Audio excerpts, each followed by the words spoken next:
Internet radio, EPR.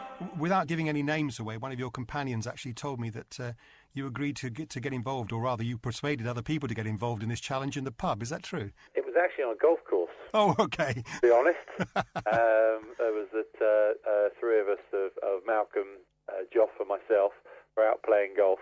Joff was on the other side of the fairway. Malcolm and I were saying, I'm thinking about doing a cycling challenge.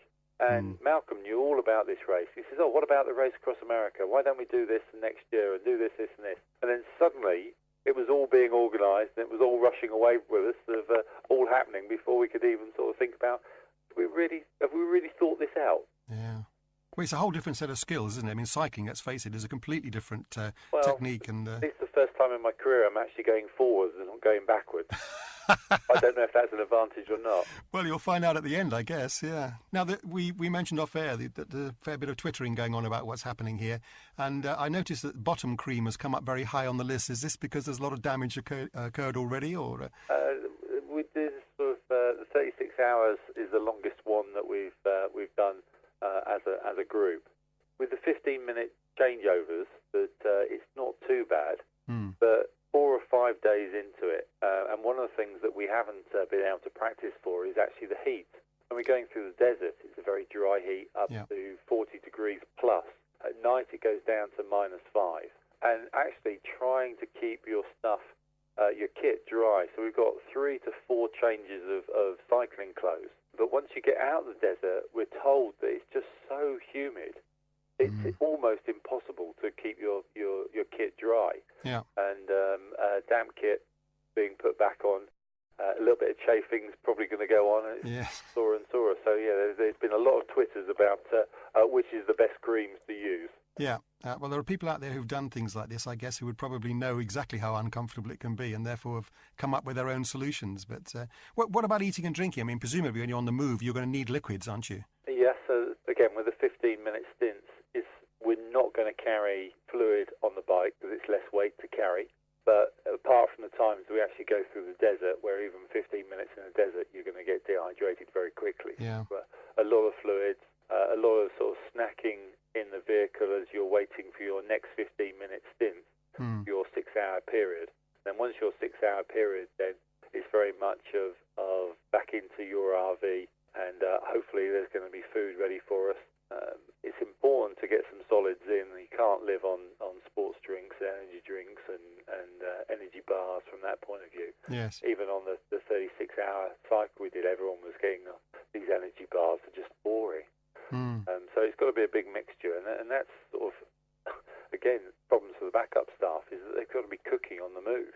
Yes. It's illegal to be actually using the gas stoves when they move, so you've got to cook food stationary, catch up the group, warm it up in microwaves to be able to give it. So it's not going to be a fantastic cuisine that we'll be eating for this trip, but very much needed. I would think it would be, yeah. As you say, I mean, the dehydration would appear to me to be the biggest problem, and that often catches people out because it sneaks up on you, doesn't it? No, it's definitely that we're sort of conditioning ourselves at all times of being carrying a water bottle with us. And we're not planning to put them on the bike, but we have got bike racks, water backs on our bikes anyway.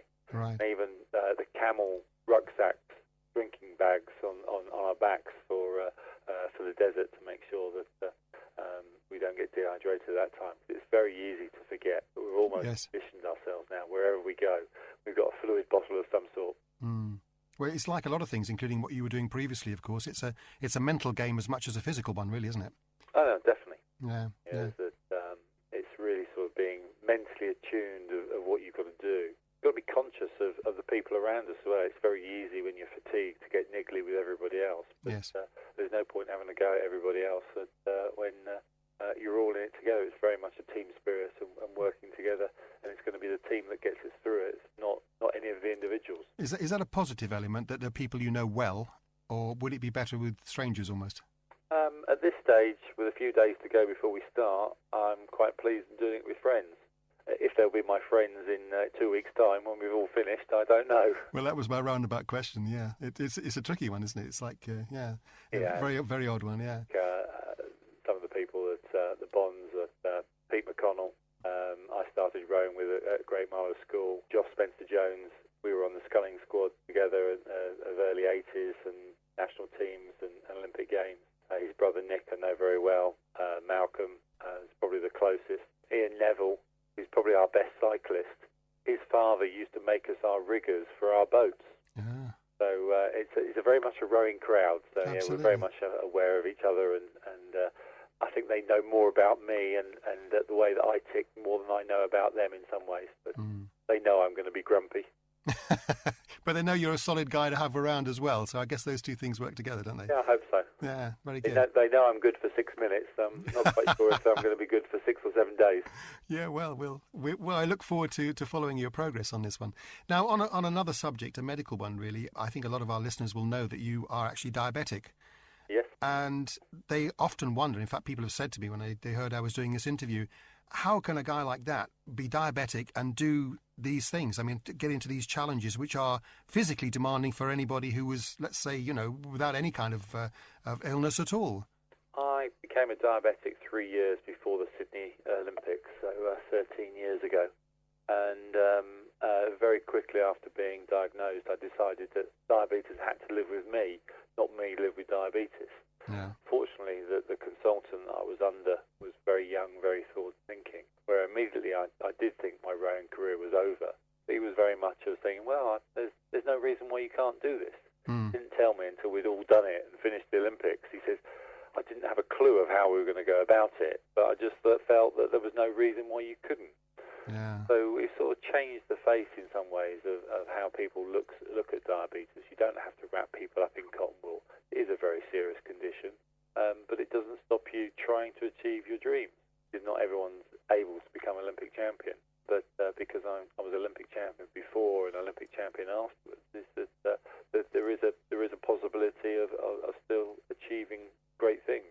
Absolutely. And that's the attitude I've ever had in retirement as well, is that, yes, I've got a condition, I've got to be aware of it all the time, but it's not going to stop me doing things. To be honest, I mean, I've just been following your career in the sense of going through all the websites and seeing what's going on, and you don't seem to slow down a great deal. You always seem to have something on the go, whether it's something a mammoth as this or just supporting charities and being out and about. No, I've got this problem. I can't say no. I'm learning to. And I'm saying that this is going to be my last fundraising activity. But after the Atlanta Olympics, where I said that anybody sees me near a boat, they've got my permission to shoot me.